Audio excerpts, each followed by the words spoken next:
ఇది ఒక అవకాశం దొరికింది. ప్రజలు తెలుసుకుంటారు ఏం జరిగింది, ఎలా జరిగింది, అసలు మనం చేసింది కరెక్టా తప్ప, మన నిర్ణయం కరెక్టా తప్ప అన్నది మీ అందరూ కూడా తెలుసుకుంటారు. మీ అందరితో పాటు నాయకులు, ఎమ్మెల్యేలు మేమందరం కూడా తెలుసుకొని ఎలా తీసుకోవాలి అన్నది కూడా మీరు అందరూ కూడా ఆలోచించి చేస్తారు అని నేను అనుకుంటున్నాను. ఇప్పుడు ప్రతి ఒక్క మేనిఫెస్టో ఏది కూడా కంప్లీట్గా మనకు అందించాలి. ఫ్రీ బస్సు కానీ, దీపం ప్రోగ్రాంలో కానీ, నిరుద్యోగుల వృత్తి కానీ, అమ్మఒడి కానీ 20 లక్షల మంది అమ్మఒడికి ఇంకా నోచుకోలేదు. ఉద్యోగాలు లేదంటే చదువుకున్న నిరుద్యోగులకి నెలకి 3000 ఎక్కడ ఇస్తాము అని అన్నారు, అది చేయలేదు. తర్వాత దీపం ప్రోగ్రాం కింద సంవత్సరానికి 3 సిలిండర్లు ఇస్తాము అన్నారు. పూర్తి దీపంగా కూడా 3 సిలిండర్లు కాకుండా జస్ట్ 1 సిలిండర్ ఇచ్చి ఆపేశారు. అమ్మఒడి కూడా ఎంతో తెలివిగా ప్రతిసారి మనకి జూన్లోని పడే అమ్మఒడిని వాళ్ళు ఏం చేశారంటే సంవత్సరం పాటు ఇప్పటికి 2వ డివిజన్లో వాళ్ళకి ప్రతి ఒక్కరికి ఇవ్వడం జరిగింది. అంతకుముందు టిట్కో హౌసెస్ అని డబ్బులు కట్టించుకున్నారు, కానీ ఎవరికి కూడా టిట్కో హౌసెస్ ఇచ్చిన ఇది మనం ఎక్కడ కూడా చూడలేదు. మీలో చాలా మంది కట్టారు, చాలా మంది నా దగ్గరకు వచ్చి కూడా టిట్కో హౌసెస్కి డబ్బులు కట్టాము, ఏమీ డబ్బులు రాలేదు, అలాగే ఉన్నాయి హౌసెస్ కూడా రాలేదు అంటే ఎంతో మందికి జగన్మోహన్ రెడ్డి గారి పాలనలోని మనం ఇళ్ల స్థలాలు పెట్టించాం. ప్రతి ఒక్కరికి కూడా 10 రూపాయలు ఖర్చు పెట్టి 10 రూపాయలతోనే మనము కంప్లీట్ రిజిస్ట్రేషన్ అన్నది కూడా చేయించాం. లాస్ట్లోని ఎలా చెప్పారు అంటే జనాలందరినీ కూడా భయభ్రాంతులకి గురి చేసి ఓటింగ్ టైం అప్పుడు మ్యానిపులేట్ చేసి అందరినీ కూడా అన్ని అబద్ధపు మేనిఫెస్టోని ఇచ్చి ఓట్లు గల్లంత అయ్యేలాగా జరిగింది. కానీ ఇప్పుడు మనందరం కూడా మనకి అందరికీ కూడా ఆలోచించుకునే ఒక అవకాశం దొరికిందని నేను అనుకుంటున్నాను. మనం ఓడిపోయామో అని నేను అనుకోవట్లేదు.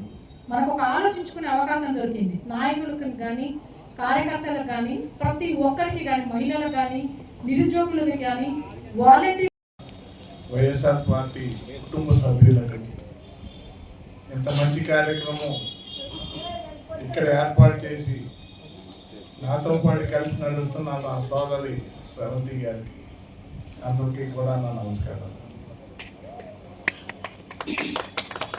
ఈరోజు ఈ కార్యక్రమం బాబు షూరిటీ మోసం గ్యారంటీ అనే ఈ కార్యక్రమాన్ని మన రాష్ట్ర మాజీ ముఖ్యమంత్రి, మన పార్టీ అధ్యక్షులు జగన్మోహన్ రెడ్డి గారు ఇచ్చిన పిలుపు మేరకు మనం ప్రతి డివిజన్లోనూ ఈ కార్యక్రమాన్ని వివరించడానికి మనం ఈ కార్యక్రమం పెట్టుకోవడం జరిగింది.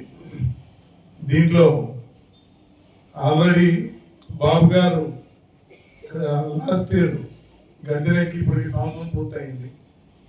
ఈ సంవత్సరం ముందు ఎలక్షన్లో ఆయన ఇచ్చిన అబద్ధపు హామీలు సూపర్ 6 అని, సూపర్ 7 అని 143 హామీలు, చేయలేని హామీలు ప్రజలకు నమ్మబలికించి ఒక్క హామీ కూడా సక్రమంగా ముందుకు తీసుకెళ్లకుండా ఏదో ఒక మాయ మాటలు చెప్తా సంవత్సరం గడిపేశారు.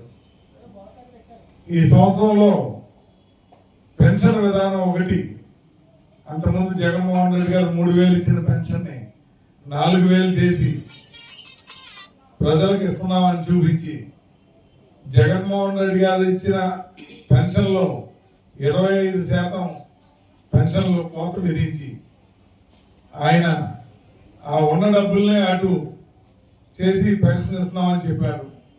ఇప్పుడు 2004లో వైఎస్ రాజశేఖర రెడ్డి గారి పాదయాత్రలో ప్రజల యొక్క మనోగతాలు తెలుసుకుని వాళ్ళ పడుతున్న బాధలు చూసి 75 రూపాయలు ఉన్న పెన్షన్ని అర్హులైన ప్రతి ఒక్కరికి 200 రూపాయలు చేసిన అంతా మన దివంగత నేత మహారాజశ్రీ వైఎస్ రాజశేఖర రెడ్డి గారు.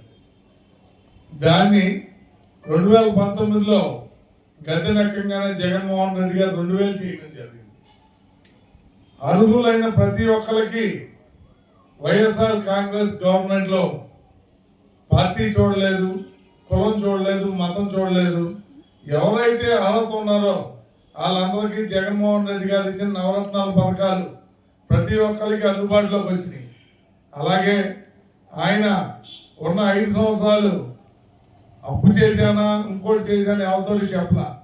ఏ నెల కూడా సంక్షేమ పథకం ఆపలేదు, పెన్షన్ ఇచ్చాడు, విద్యా దీవెన ఇచ్చాడు, అలాగే రైతు భరోసా ఇచ్చారు, ఆరోగ్యశ్రీ ఎవరికి ఏ జబ్బు వచ్చినా సుమారు 3,000 వైద్య సదుపాయాలు అందించిన ఘనత ఒక జగన్మోహన్ రెడ్డి గారు. ఇవాళ ఆరోగ్యశ్రీ కావాలంటే అన్ని ఆంక్షలు. ప్రైవేట్ హాస్పిటల్లోకి వెళ్తే అక్కడ సరిగ్గా సమాధానం చెప్పే నాదుడు లేడు. గవర్నమెంట్ హాస్పిటల్లోకి వెళ్తే ఇక్కడ వైద్యులు లేరని చెప్తారు. ఈ పరిస్థితిలో వైద్యం చేయించుకోవడానికి పేదవారు పడుతున్న ఇబ్బంది అందరం చూసి చెల్లించిపోయే పరిస్థితి. జగన్మోహన్ రెడ్డి గారు పరిపాలన చేస్తున్న సమయంలో ఆరోగ్యం గురించి ప్రభుత్వ హాస్పిటలే కాదు, ప్రైవేట్ హాస్పిటల్లో కూడా కార్పొరేట్ వైద్యం అందించిన ఘనత జగన్మోహన్ రెడ్డి గారు. ఇలా ప్రతి సంక్షేమ పథకం చెప్పింది చెప్పండి కూడా ప్రజలకు అందించి ఆ మహానుభావుడు గద్దెనెక్కి 5 సంవత్సరాలు పరిపాలించగా మాయ మాటలు చెప్పి చంద్రబాబు నాయుడు గారి కూటమి ప్రభుత్వం గద్దెనెక్కింది.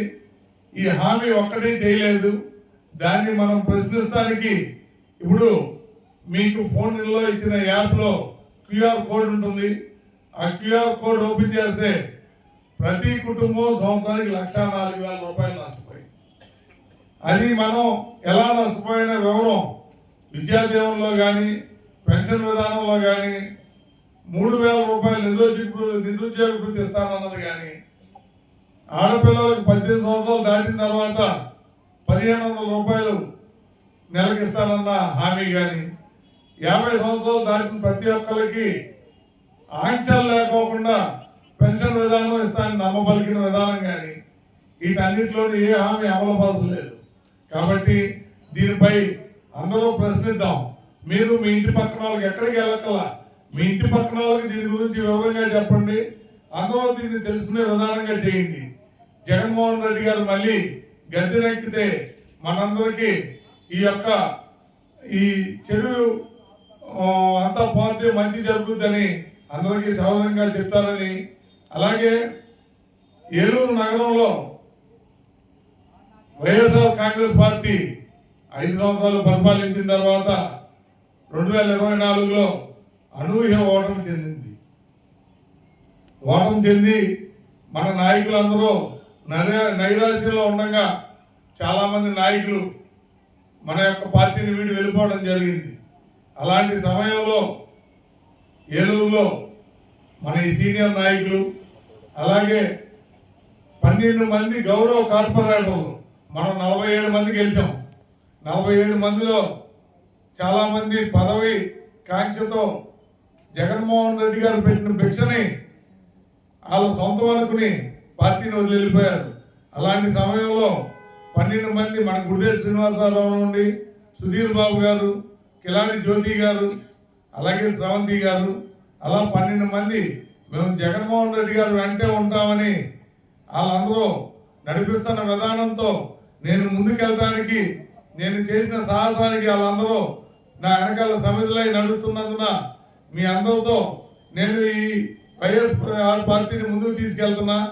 అలాగే ఈ 5 సంవత్సరాలు కూడా ప్రతి దాని మీద ప్రశ్నిస్తా ప్రజలకు చేరువయ్యి జగన్మోహన్ రెడ్డి గారిని మళ్ళీ గద్దెనెక్కించేదాకా విశ్రమించనని తెలుపుకుంటూ మన ఏలూరులో నిన్న ఒక మైనర్ బాలికని ఒక మానవ మృగం 80 సంవత్సరాల అతను అఘాయిత్యం చేస్తే నేను నాతో పాటు మన గౌరవ కార్పొరేటర్లు అలాగే మీ లోకల్ కార్పొరేటర్ స్రవంతి గారు అందరం కలిసి వాళ్ళని పరామర్శించి వారి కుటుంబానికి ధైర్యం చెప్పడం జరిగింది.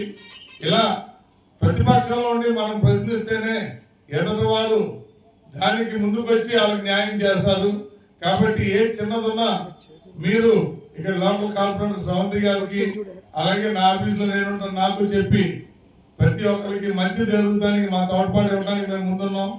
మమ్మల్ని మీరు ప్రతి దానికి ఉపయోగించుకోవాలని మేము తెలుపుకుంటూ ఇంత మంచి కార్యక్రమాన్ని ఇక్కడ అరేంజ్ చేసి ఈ కార్యక్రమాన్ని చేసిన స్రవంతి గారికి అలాగే 41వ డివిజన్ వారికి 42వ డివిజన్ వారికి అందరికీ కృతజ్ఞతలు తెలుపుతూ సెలవు తీసుకుంటాను.